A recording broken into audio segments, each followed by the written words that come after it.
So item 7B, presentation, discussion, public hearing, and possible acceptance of an adoption of the final report of the Broken Arrow Public Transit Study. Larry Curtis, welcome back. Thank you, Mayor, Vice Mayor, Council. Larry Curtis, Community Development Director. The Broken Arrow Public Transit Study has concluded. The final report of the study is hereby presented to the City Council. Feedback on the draft final report was welcomed through the month of July via our project website and through social media. Key areas of the study were focused on defining the vision, defining the issues, and defining the future, and determining the path forward for our community. We had over 530 people respond to the survey. We had 110 comments that were provided through our interactive map.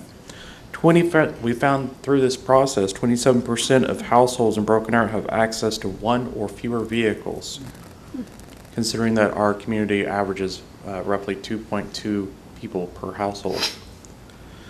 Should Council accept the final report, next steps will utilize the findings of the study for formulation and implementation of the public transit plan.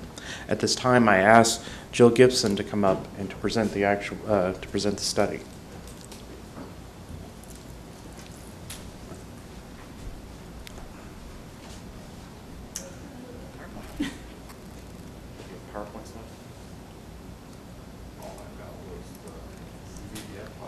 Great. I'll drive. This is what was in our packet that we got too. Yeah, there should. Mm-hmm. Oh, yeah, no, there's a PowerPoint and in our packet. So. Yeah.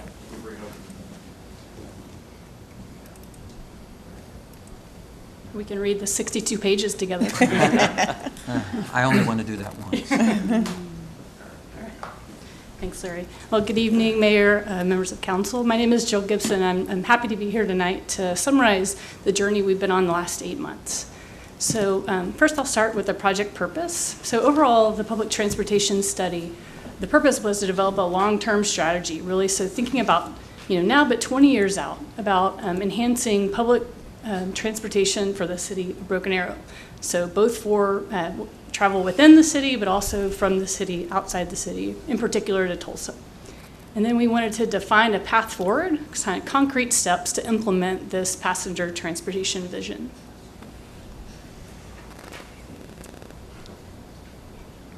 Next slide. I think because it's a PDF, I probably can't click.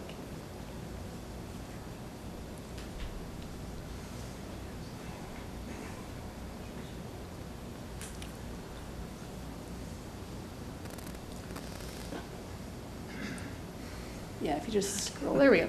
So I wanted to step through the schedule just very quickly. So we broke up the project into really 4 phases. So the first phase was a lot of collaboration with the community, as Larry kind of summarized, really defining the vision for public transportation, some online mapping and engagement. Then the next step was really defining the issues. So we took a hard look at demographics, land use patterns, current Tulsa transit service. We also used big data to understand travel patterns. Then based on that, we really worked on defining the future. So looking at prioritizing corridors for transit enhancements. We developed transportation scenarios to talk to the community and the steering committee about. And then the last step was really developing the final transit plan. Next slide. So quickly, just to highlight our public engagement efforts. So we held 2 public meetings. The first public meeting was during the snowstorm. So we went virtual, we pivoted quickly, but it was, I think, really successful. It was very engaging. We had 2 different activities, which I'll talk about in a moment. The second public meeting was in person, lower attendance, but we really rolled up our sleeves and talked about the different scenarios we developed, took input, and based on that input, then have a final recommendation, a final scenario that we're recommending. We held 3 steering committee meetings, and I just wanted to definitely say thank you to our steering committee members, including Councilor Ford, the schools, the chamber, Tulsa Transit, and others were involved in the steering committee. We did host a website, it's still active, but we had a lot of interactive comments on maps and over 600 surveys, so pretty successful with engagement. Next slide. I did want to highlight this. This is a kind of a snapshot of our first community meeting that really set the vision in the direction of the study. So we ask folks to come up with the goals for public transportation by picking attributes and prioritizing those attributes. So based on the public meeting as well as the steering committee meeting, what you see on the screen, that pyramid we call a priority pyramid, is what folks kind of a consensus on what the priority should be. And highlighting just the top is that folks, there's a lot of conversation about how it's so important that the system should be accessible by all users, no matter age or ability. That was really the priority attribute of public transportation. And then based on that, we developed a public transportation vision. It was with the community and the steering committee, and I'm just going to read it here. The City of Broken Arrow's vision is to improve the overall quality of life within the region by creating an efficient, affordable, and sustainable regional public transportation system that is easily accessible by all. So we had a lot of conversation with the community and steering committee, and we landed on this. I think that there was a lot of support and excitement about this statement. Yeah, figuring out the words and which ones go where and what's more important, that was like, it was kind of. That was a good exercise. It was a good It was a good exercise. exercise, yeah. All right, so just wanted to touch on the current service. So currently, the City of Broken Arrow is served by the fixed bus route 508, just around an hour or so of frequency, roughly 7,000 annual riders in 2021. And also important to note the cost per passenger to operate, so not the cost for someone to pay to get on the bus, but per passenger to operate is around just under $35. So that's pretty high. Is that reflective of current fuel prices? This is from 2021. Okay, so Yeah. it's So- probably higher. higher. Yeah. Mayor, if I can, Yeah. I apologize. I just got notice from communications that right now the system's not working, so folks at home can't see. And I think there's too many things on the agenda that people are tuning in to watch. And so I'd like to take a 5-minute break so we can reboot and then get back online. Okay. Okay? You want to start over in a minute? No, I'm just kidding. Okay, can we make a motion?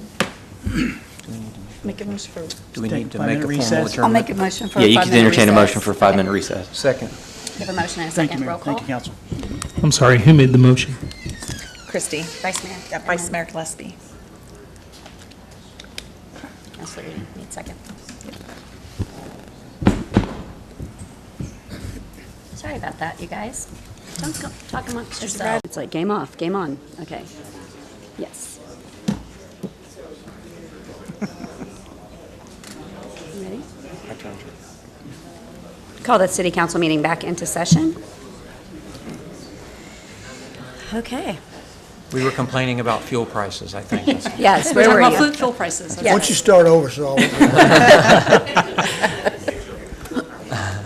Okay. You're not supposed to have that much fun at a council meeting. Yes. Okay. Okay. So maybe I can start talking about the common things that we heard from the public engagement. So we heard a lot, but just 4 kind of key points is folks really wanting stronger connectivity for the Rose District. As I had mentioned, we have had a lot of conversation about improved access for folks with disabilities and seniors, particularly to get to medical appointments and social services. Many people are really interested in more than just one trip per day to Tulsa, and just overall improved service to Tulsa and back. So as I mentioned, we developed 2 scenarios that we then talked to the community about. So one scenario A was really focused on fixed route service. So that's the traditional bus service model that has fixed points that the bus stops. And then scenario B was on-demand service that we also call microtransit. So that goes where folks want to go. Usually it's app-based, similar to Uber and Lyft. Often these are vans or small shuttles that you see using this service. And so we developed those scenarios. We talked to the community about them. We talked about ridership estimates, and we also talked about cost estimates based on peer agency operational costs, as well as making just transit operational assumptions based on industry best practices. And we also talked about both near-term scenarios, so the next 1 to 3 years, and then long-term, looking really 15 years out. So then based on the input we received from the public, and then we both in person and online. The final report included one recommended scenario that I'll just summarize quickly here. So in the near term, we're recommending a microtransit pilot program. So this could be like about a 6-month pilot program within the city's core that could adapt to demand and funding. As demand and funding change, that's the beauty of microtransit. You can kind of make changes as you go. And I will want to mention that we talked to the city of Arlington, Texas. I was going to Yes, mention, VIA. their mayor's a friend of mine. We serve on National League of Great. Cities, and we discussed this very program and what they have Fantastic. available to them, so, yeah. And you know, what the staff shared with us is just how important it is for that incremental service, really, that you build a ridership base, you build awareness of the service, and then it grows over time, right? So that was a good lesson learned there. We're recommending to keep the regional express bus service. We are also recommending looking into a return trip to Tulsa. So right now, in the morning at AM, it goes from here to Tulsa, but we're curious about, you know, having the bus travel back to Broken Arrow and bring folks from Tulsa to Broken Arrow in the AM and vice versa in the PM. We're recommending that the local transit authority continue to own those vehicles and operate that service. And in the long term, looking to expand, like Arlington, to really citywide coverage. And then also, if the need exists, and this was based on some conversations with members of the community, considering local fixed route service. And again, this is 15 years out, so there would be a lot of evaluation and analysis done between now and 15 years to determine the exact fixed route service details. And also just to mention that, you know, you can learn a lot from travel patterns with microtransit, and you can gather a lot of that data and adjust your service accordingly. And then finally, looking at continuing to enhance that regional express bus service and have more frequencies and potentially additional drop-off and pickup locations. So for implementation, there's a lot of them, but there's a lot of steps in the report, but just to highlight a few. So first, to develop a RFP for a microtransit pilot program. And then also, we heard that, you know, from folks that there's maybe important to market the existing service. And so encouraging Tulsa Transit to survey the existing riders to learn about what barriers may exist and challenges may exist with the existing service to be able to inform kind of how we move forward. And then next, to evaluate the opportunity to become a designated recipient of Federal Transit Administration funds. So this would allow Broken Arrow to receive those federal dollars directly. And we talked to the city of Edmond, Oklahoma, who has that model, and that was a very beneficial conversation. In the near term, looking to use an existing grant program to fund that pilot program. And in the longer term, just to mention that the Federal Transit Administration typically, you know, provides contributions in the range of 60 to 80% of programs. So that's a substantial contribution. And also looking at future partnerships with university, businesses, in the city. So it could be a mix of funds. We posted the draft report mid-July on the project website. We plan to post the final after tonight. And we received a variety of comments, folks really supportive of the innovative transit solutions, folks really interested about the costs and the trade-offs. And just to say, we had a lot of conversation and support for microtransit, and particularly with more senior folks. I think some of our questions in the public meeting was about, you know, hey, you know, do you think this is going to be a challenge? And across the board, we heard, you know, no, we really welcome it because it's going to go where we need to go. Yeah. And with that, we'll close for any questions. And Larry, if you have any remarks. I think administration and council know how near and dear public transit is to me and to our community. Having worked with LEAF, with our Senior Citizens Center, with our senior services, how important it is for us to be able to provide those services. But also from a public service standpoint to do those efficiently. As you saw, we're currently spending $34 per rider to move people around our city, which is an exorbitant amount of money that we're currently spending. trying to ensure that we bring those costs down by also increasing ridership is also exceptionally important. Jill and her team have done an exceptional job. I could not have done this without them. Honestly, they saw insight and provided insight through all of their contacts, communications with Embark, with CityLink, with VIA down in Arlington, that really opened our eyes and educated us as we move forward through this process. Having seen and heard from our citizens and their desires and understandings for ensuring that we have great community access to public transit, it's important for Broken Arrow not only just to take the step moving forward, but also to be the leader within the region on ensuring that we have proper transit as we move forward as a city. So Jill and I are here to answer any questions that you may have, and happy to go from there. Couple things, Mayor.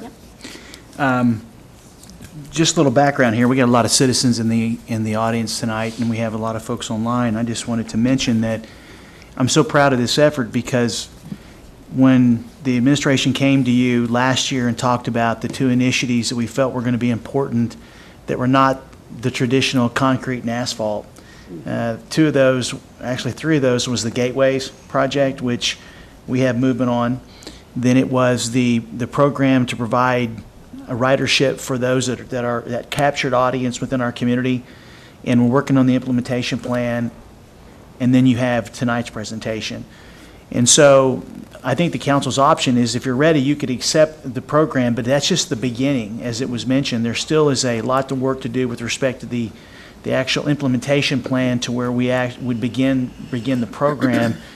Or you could actually take it under advisement, and then we could advertise that it's ready for review, and then you could adopt it at the next meeting. It's now at your level, just if you're ready to go. But I just want to tell you, I fully support this. I've met with Larry, I've talked to Kenny Schwab about it, and I feel like this is the direction we need to go to help those that are underserved, as it's been mentioned, have the access to get to those vital services that they need. So that's my thoughts for the council.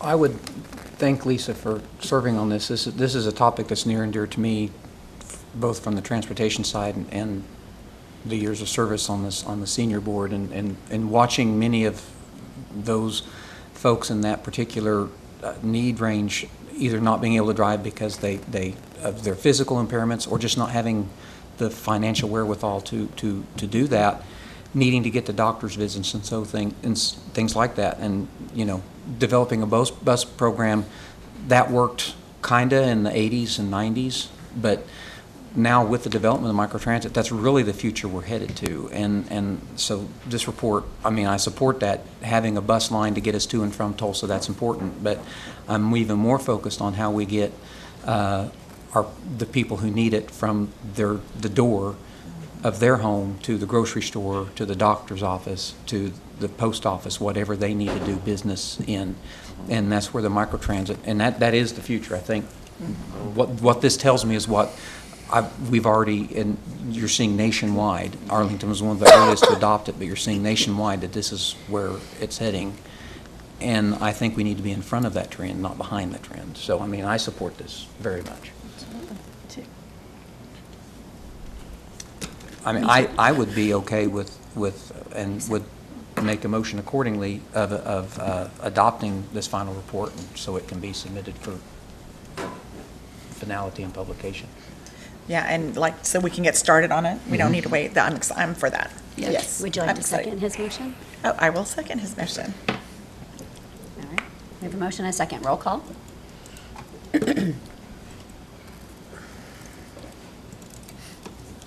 Just one more question, Mayor, when you're ready. Always forget.